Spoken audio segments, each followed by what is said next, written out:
I definitely think that digitization is one of the core foundations of how to be successful on your, technology adoption journey. Because if you're working with primarily paper processes, you're going to be stinted as far as the capabilities of what you can use technology for. And I would say it's paper or, to your point, Excel spreadsheets. Those are great indicators that there's a lot of opportunity as it relates to that technology journey. And you might just be really early on in that journey. And if you're trying to figure out kind of how do I get started with, figuring out where should I maybe be utilizing technology more, I think those are great starting places is where do you still have paper processes?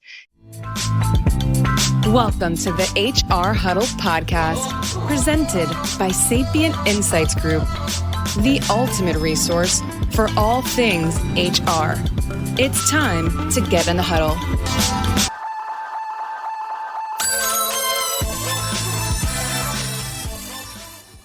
Hello, everyone. Welcome back to the HR Huddle. I'm your host, Teri Zipper, CEO and Managing Partner at Sapient Insights Group. And I'm back for another exciting episode of HR We Have a Problem. This is the show where we like to break down the big and most relevant issues of the day. We help you make sense of what they mean for you, and we talk about what you might do about them. Joining me today is Tricia Shields. Tricia is the CHRO at Naviant. Welcome, Tricia. Great to have you today. Yeah, thanks, Teri. I'm glad to be here. Yeah, I know you've been at Naviant for a while now, 15 plus years. You've seen a lot of things come and go. I know you have a passion around HR technology, but interestingly, you also have a background in IT. And so I've always thought the marriage between HR and IT is pretty critical. So I'd love to talk a little bit about that today. Does that sound like a good plan to you? Yeah, I'm looking forward to sharing. Awesome. Then let's get into the huddle. All right. So I talk a little bit, CHR of Naviant. I'm talk a little bit about Naviant and like what your career trajectory is, because I'm very interested in how you ended up in HR from IT, and maybe what you see from a CHRO perspective that's helpful to you in that role. Yeah. Just to start about Naviant as an organization. So we work in the technology space, which is great that I have kind of that blend of IT and HR. It certainly helps me in my role, but we work in process automation technology. We're a remote employer, so that's kind of a unique experience as well.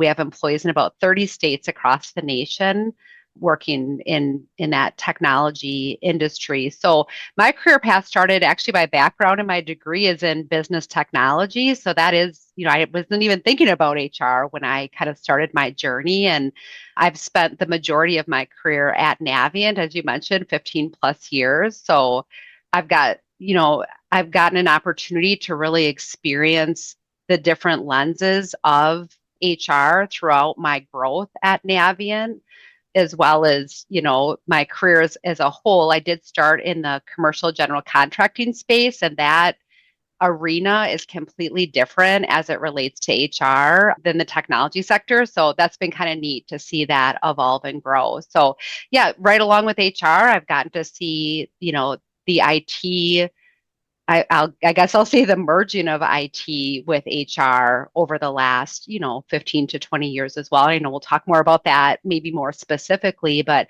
I think that's been really unique and interesting. So I've always been really interested in technology. I don't know if that's just, kind of my upbringing or what I was exposed to pretty early on. Certainly I didn't grow up with technology, but I understood pretty early on, and certainly as I was selecting my major in college, the importance and the impact that technology was going to have on business in general. And I think that was really kind of my early on desire as to pursuing a business technology degree.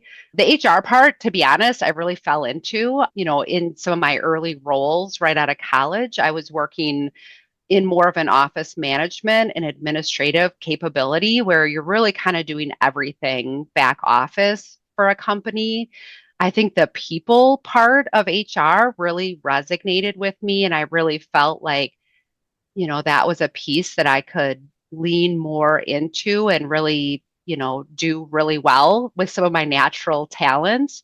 And so that's how the HR piece evolved. The technology and HR merging piece has really just been happening over the last 15 years as I've been exposed to more of what the capabilities are and the availability around HR technology and starting to lean into those and using them and really seeing the benefits around them as we've, adopted more technology at Naviant.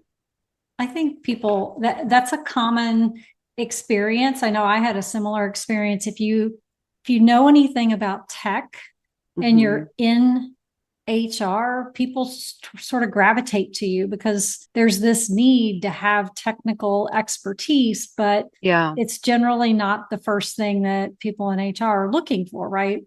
Right. And I had this similar experience when I got into HR because I had done like an implementation of a finance system. Ooh, tech, right?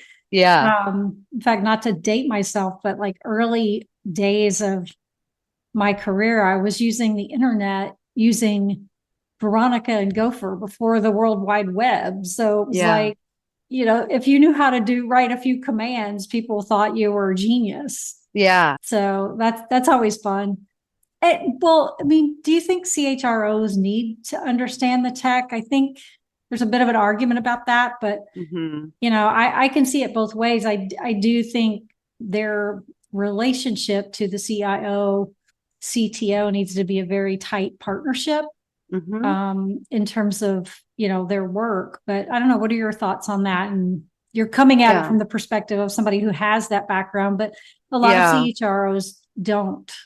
Right. Yeah. I mean, I think it's vitally important. I really think it helps drive the either adoption or resistance to, the HR department's strategic approach to technology. Like if your CHRO is really resistant to technology and hesitant to kind of lean into that landscape, I think that, in a lot of ways kind of defines how your HR department is utilizing technology and really the things that they're going to be working on. And I like how you talk too about just the partnership with the rest of the executive level leaders in your organization.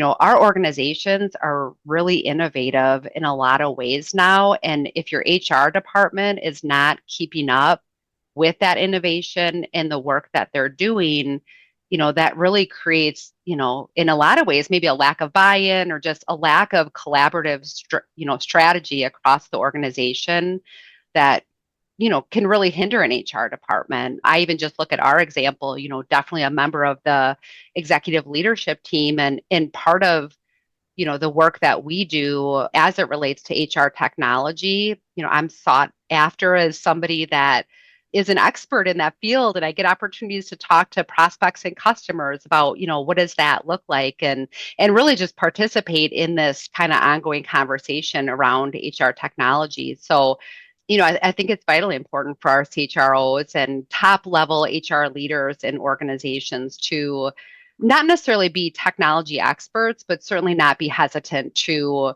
what technology is and spend, part of their strategic time leaning into understanding more, how can they utilize technology, what technologies are available, what are the benefits, how are other organizations and CHROs, accomplishing, what they are using technology. Yeah, I agree. I mean, I think you don't have to be a tech expert, but you do have to understand, and you have to have the right partners in your organization that you can go to say, help me get up to speed on this topic, right? And with AI coming into play, it's even more critical because I think a lot of people are kind of shying away from that if they don't quite understand it. And you're right. I think they need to lean into it. Yeah. Look for partners who can help them better understand it and then help them better leverage how they're going to use it in their organization. And I think the CHRO and the leadership within HR is critical to that communication. Yeah, and I love that, like, partnership within your organization. And I also think it's important the partnership outside of the organization, like, who is within your HR network that is already kind of maybe a bit further along in their adoption journey than you. There's a huge HR tech community. I spend a lot of time Yeah. out on LinkedIn creating some of that connectivity and just being a part of that connectivity. And I think that's another important partnership is there's a ton of different organizations that have already adopted or are farther along in the adoption journey, and there's just all those examples I think that you can pull from to help encourage yourself in the work that you do in ways that you can utilize technology. So I feel like that external partnership is really critical as well. Yeah. And your vendors as well. I mean, don't discount your vendors who have people in their customer success areas or your account manager who, wants to help you be successful with any of these technologies and will make sure they get answers for you and kind of help. Some of them are really good at helping sort of bring you along on the journey. So it really just depends. Hey, this is William Tincup, and I'd like to talk to you a little bit about Practitioner Corner podcast. It's a wonderful podcast about the journey, the paths of how practitioners, both HR and TA, kind of go from high school, college, all the way to where they are right now. Some of the things that they've learned, how they've been successful, people that thrive around them, etc. It's a fun podcast. You'll love it. You'll learn from it. Subscribe to it. Thanks. Yeah.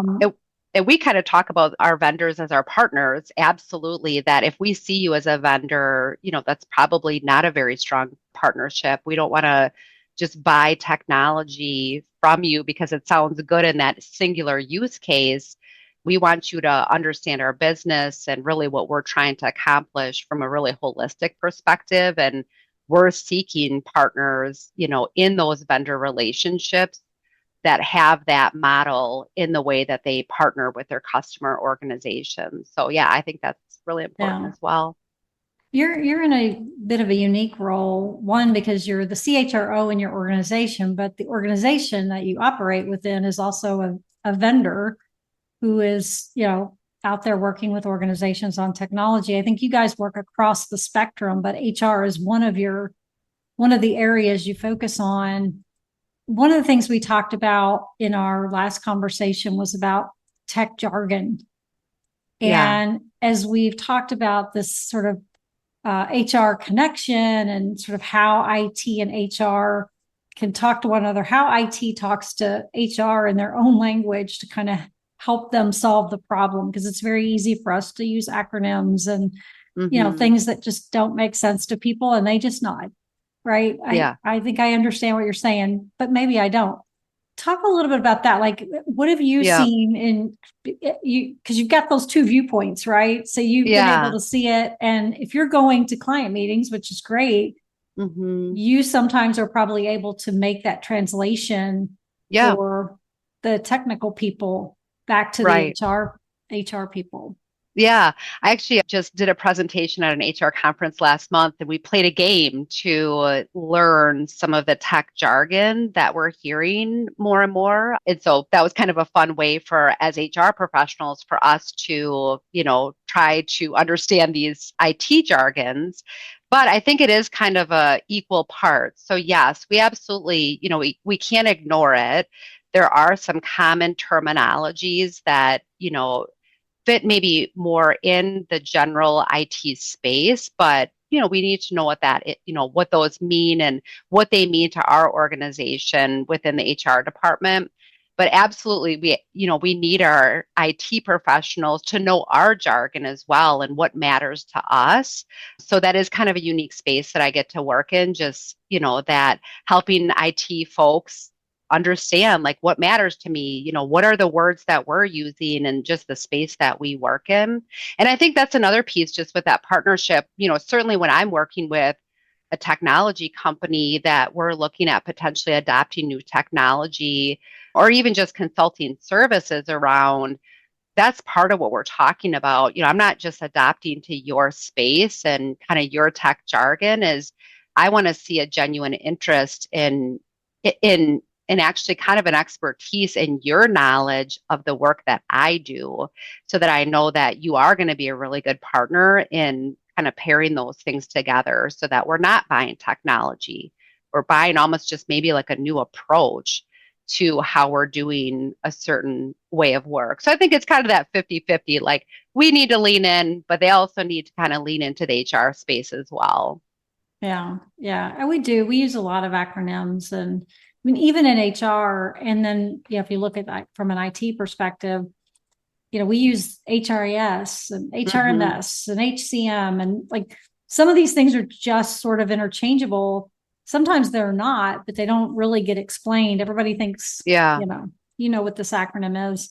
You guys do digitization, right? So creating digital platform for HR. This is an interesting space because it kind of reminds me of, I used to do comp sales, and I had some comp technology. And I was always surprised at the number of times I was competing against Excel spreadsheets, right? The sort of, basically the old paper-based version of doing comp planning. Yeah. And it was probably 60% of the time, right? It wasn't competing against another technology.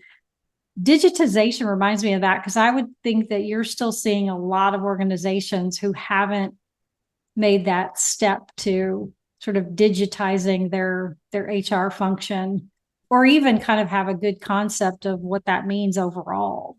Yeah. Yeah. I mean, I definitely think that digitization is one of the core foundations of how to be successful on your, technology adoption journey. Because if you're working with primarily paper processes, you're going to be stinted as far as the capabilities of what you can use technology for. And I would say it's paper, or to your point, Excel spreadsheets. Those are great indicators that there's a lot of opportunity as it relates to that technology journey. And you might just be really early on in that journey. And, and if you're trying to figure out kind of how do I get started with, figuring out where should I maybe be utilizing technology more, I think those are great starting places. Is where do you still have paper processes?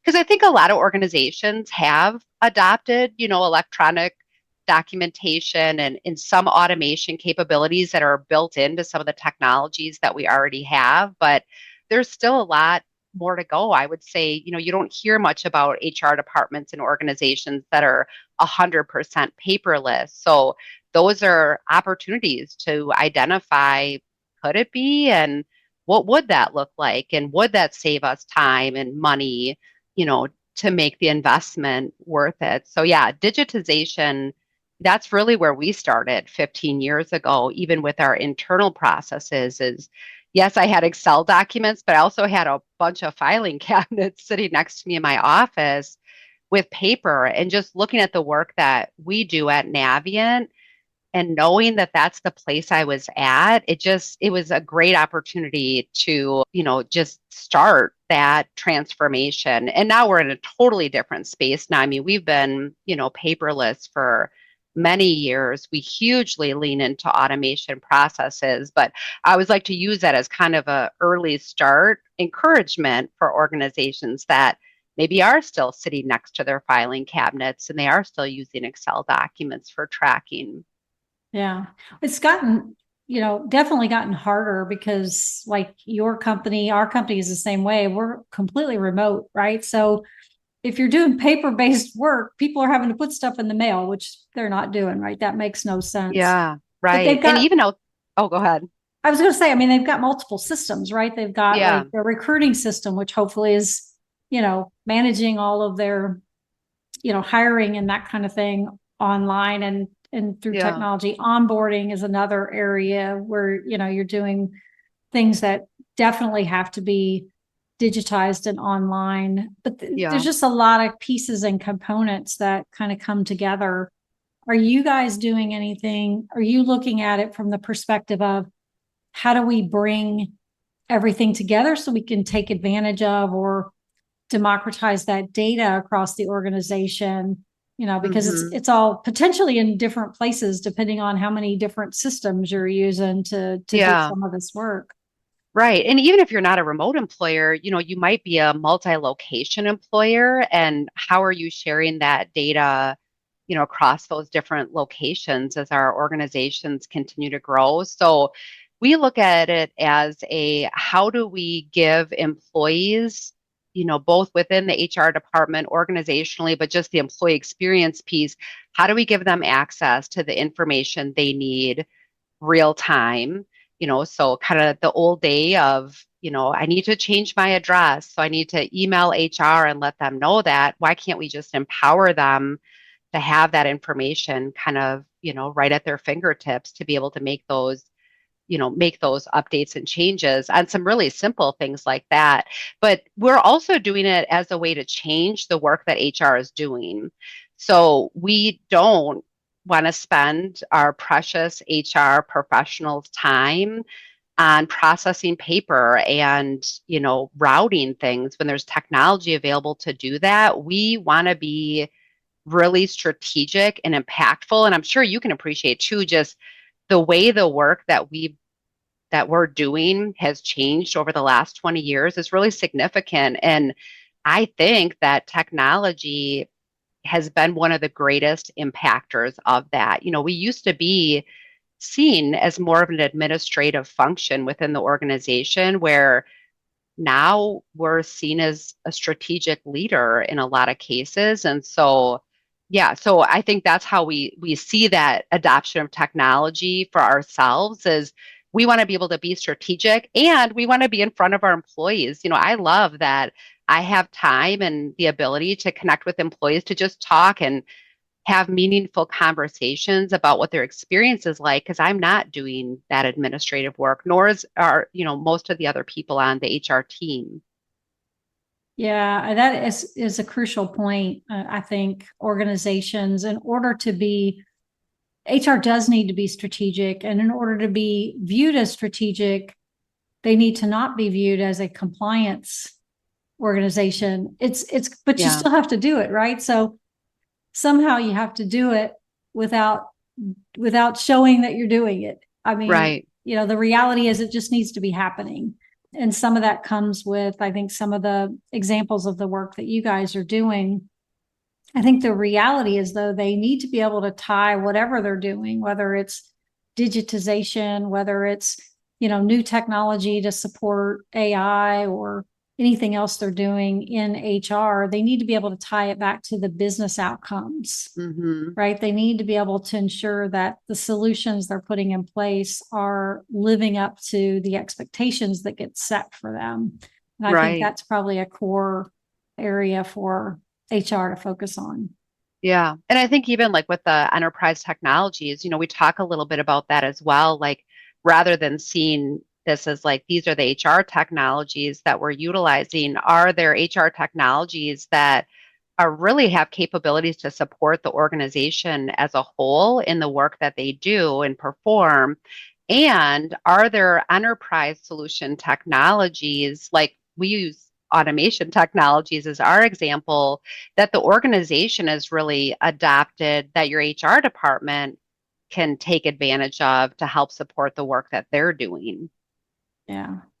I mean, even the smallest organizations right now are using a lot of different HR tools. I don't know what your traditional market is or where you feel like you guys are spending the most time, but when I look at organizations, under 500 employees, they're using on average 15 different tools in HR. Yeah. Now, I mean, we're including a lot of different things now, like document management. We're, including Teams, right? Because that becomes a tool that gets used from an HR perspective, financial tools. But there's a lot of systems that HR is having to deal with. And, there's a lot of connectivity that needs to happen in order for some of these things to make sense. And as they continue to grow, those numbers really just go up, right? They don't go down. There's more tools and technology that they're integrating to try to make the most of what they're doing. Right. Or not integrating. I think that's one of the challenges that we're seeing now as well. I had heard somewhere that the average organization has 11 sources of record as it relates to core employee data. So you think about that, like 11 different spots of things like an employee's name might be stored. And if you're not using integrated technologies, you're literally updating that in 11 spots. And think about all the different data that as HR professionals we have and we're managing. If you're trying to keep that up to date and you don't have strong processes and integrations, the likelihood of something getting missed is just so much more likely. So I think that's one of the kind of future opportunity pieces that I see coming in a bigger way around HR technology is just that connectivity in all the different components of work that we do. So I don't know. I'm really excited to see kind of the future of HR tech. Yeah. One of the things we've been doing, it's really popular subject right now, is sort of the HR technology strategy.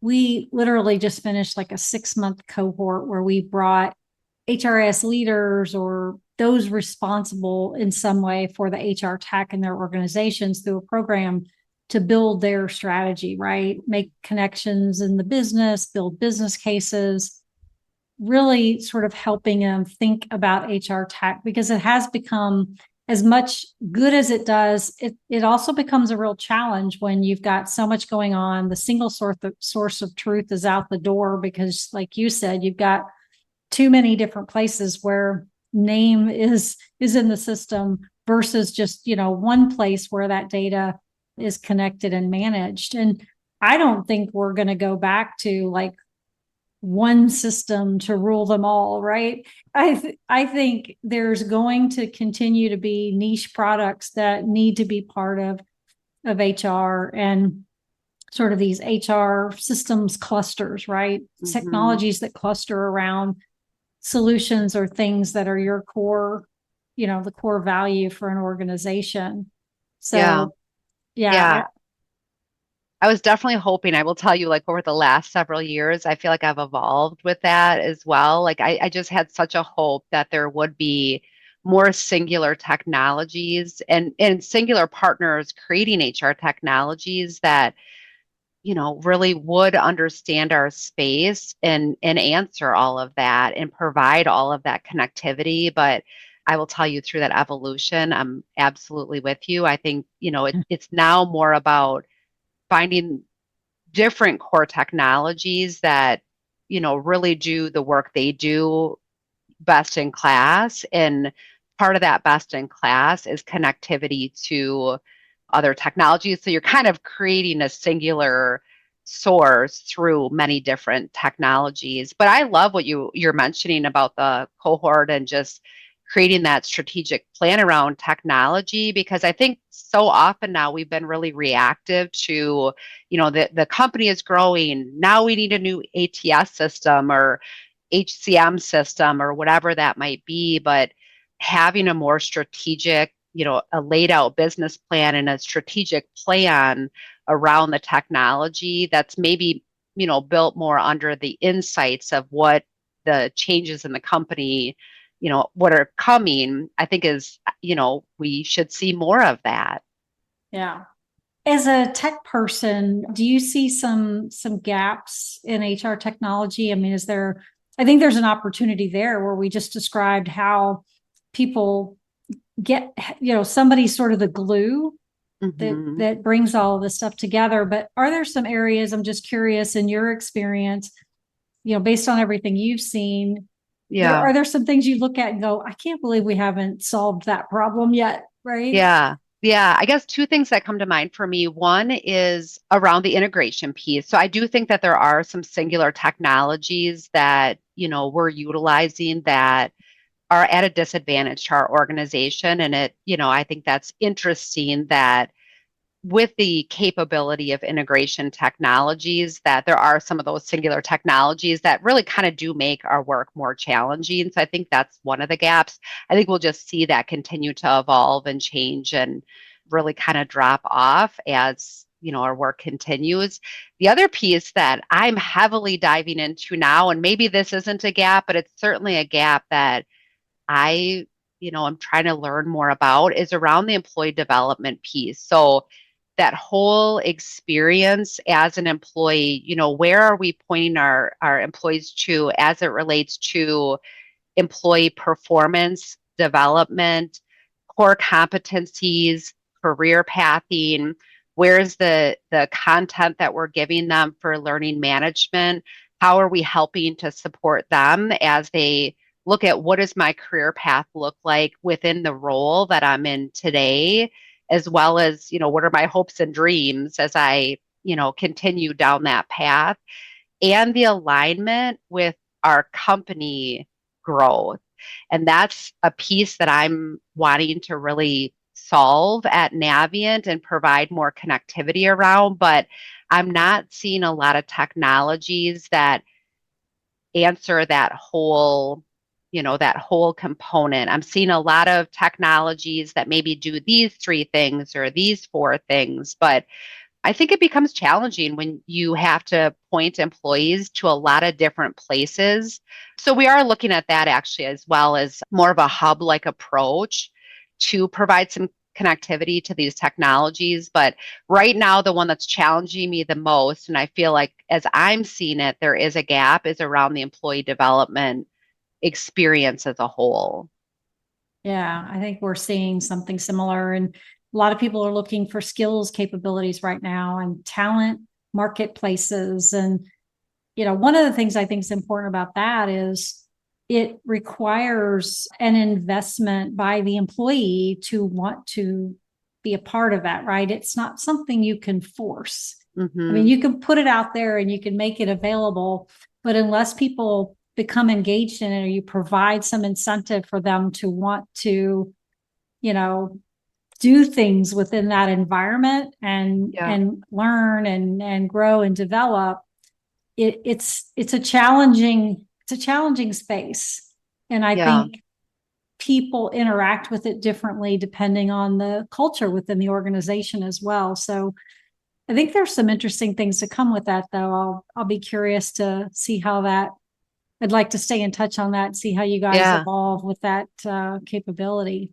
Yeah, absolutely. And I guess I'll add on to that as well, just that manager adoption, in addition to the employees, just the managers being able to see, or the leaders, employee leaders being able to see the value of utilizing those types of technology and how it helps to support the strength of their bench and their employee group. So, and I think selecting the right technologies and having the right technologies available is important with that adoption. It needs to be easy to use and easy to understand and navigate in order for both employees and managers to have that desire. Yeah. I mean, it's harder and harder to find the right people, retain the best people, to really create this environment where, people want to grow and develop and stay within the same organization. It's a challenge. Yeah. What role are you seeing AI or generative AI playing in your market right now? I know we talked about that. We touched on that briefly, but are you seeing that become, something that's people should be looking at from your perspective? Because I know, as I mentioned earlier, I mean, HR is I think lagging a little bit in terms of their use of AI, and maybe rightfully so, given some of the challenges with it. But what are you seeing? What are your thoughts there? Yeah, I feel like the generative AI and just maybe AI in general, I feel like that piece is such an opportunity for us to, continue the ability to be more strategic and allow technology to own the more administrative functions. But now it's bigger than that. It's even some of the thought functions within the HR department. So, I do see HR professionals leaning into AI more and more, which I do think is encouraging. It might also be the space that I work in, because obviously I run into HR folks that are like, I'm not comfortable with AI yet. I don't even know where I would apply that. But, I think there's a lot of opportunity with AI, to allow us to be at a higher level and to be a strategic partner within our organization. I think there's a lot more to come as it relates to that, because I feel like right now we're, maybe utilizing some technologies that have AI components in it, or we're utilizing some of the generative AI technology to do maybe some singular functions. So I think there's wildly more to come with what those capabilities are going to be. And hopefully with some of that, it's generated by the partners that we work with as to what those use cases and how we can utilize it. Because in some ways, I feel like HR professionals are just going out and trying some things right now. Like, I'm going to create a new policy. Maybe I'll see what generative AI has to say about that. So, we are kind of adopting it and maybe being some early adopters of generative AI. But yeah, I think there's a lot more to come with that. And I'm excited about what that's going to look like. Some of it's scary. I will say that, some of the capabilities that I've seen. But yeah, I think there's a lot of opportunity. Yeah, I do too. And I think what you hit the nail on the head with the use cases. I think we need to make it more tangible. Like let's talk about some specific things where I think it could help us, because just using it randomly or is not really moving the needle. We need to think about how we could actually solve a particular problem with it. And I think that's going to drive some of this further when people start, thinking about it in that way. Yeah, agreed. So this has been a great conversation. I'm just curious, is there one thing you might leave the audience with today that might help them, whether it's, hey, how do I, better build the relationship with my IT department, or how do I think about or start building use cases for AI? Is there something that you want to leave the audience with today that they might be able to start working on tomorrow? Yeah. Well, I guess I always like to leave with this concept around just the adoption of technology. And there's, maybe a common thought that technology is going to replace the work that I'm doing. And just my words of encouragement always around that is, we're not going to be replaced by technology. We're going to be replaced by people that are ready to adopt and have adopted technology. So almost using that not, in a negative way, but really as a means of encouragement that we can do this. We can do this as a collective HR profession. The other piece I would share is leaning into your general network. Who are other HR professionals that you can connect with, whether it's within the industry that you work in, your geographic area, the general LinkedIn community. I love connecting with people to hear more about how they're utilizing technology, and even outside the technology space, just how are you doing HR within your organization? Because we get a lot of great ideas, and I feel like HR professionals, we do like to share. And then I guess as far as that just partnership piece, I'll just say, I'll go back to kind of the early beginnings of it. I think you can find a lot of success with HR and technology just by solely looking at, where do I have paper processes or just singular electronic processes that don't have connectivity to the other work that I'm doing, and just identify a few of those and just ask the question, like, could this be digitized? Would it change the way I do work with this data? Or could it be automated? And would that change how I do work with this information? And just take a couple of those. That's how I started. And then it kind of blew up into what it is today. So I guess I'd share that. That's great. No, I agree. And there's a lot of opportunities. You talked about LinkedIn. I think people underuse LinkedIn. There's a lot of good influencers out there in different parts of the space that are talking about things that are extremely helpful. And they put a lot of detail out there. I find myself reading the long posts more so than the short, pithy ones. There's also a lot of organizations for people, join SHRM or join World at Work if you're in comp, join IRM if you're kind of on the HR technology side, ATD for there's a lot of different organizations and groups that people can join to meet other people that are doing similar work and learn from them. Yeah. It's absolutely great to grow up in an organization, but it's also great to see it from the other side and to hear from other people. You don't have to move to another organization to do that. Right. You can, can work with other people. So yeah, that's great. I love it. Yeah. Well, this has been a fantastic conversation, Tricia. I really appreciated having you join us today. Thank you for the conversation. Yeah, thanks for having me. We just so you know, the annual HR system survey report that talks about HR tech and a lot of the stuff that we talked about today is available already along with the individual segment reports. So go check that out on the website. Be sure to listen to Stacy and Cliff while they spill the tea on HR tech next week. That's all the time we have for this episode today. I want to thank our producers, Brand Method Media Group, our marketing team, and especially you. I want to thank you for tuning in. If you enjoyed the episode, please leave us a review, subscribe to it on your favorite podcast app. Also, feel free to drop us a line. Let us know what topics you want to hear about. We'd love to make sure that we're talking about the things that you want to hear about. We will be back in 2 weeks with another episode of HR We Have a Problem. Thanks, everybody.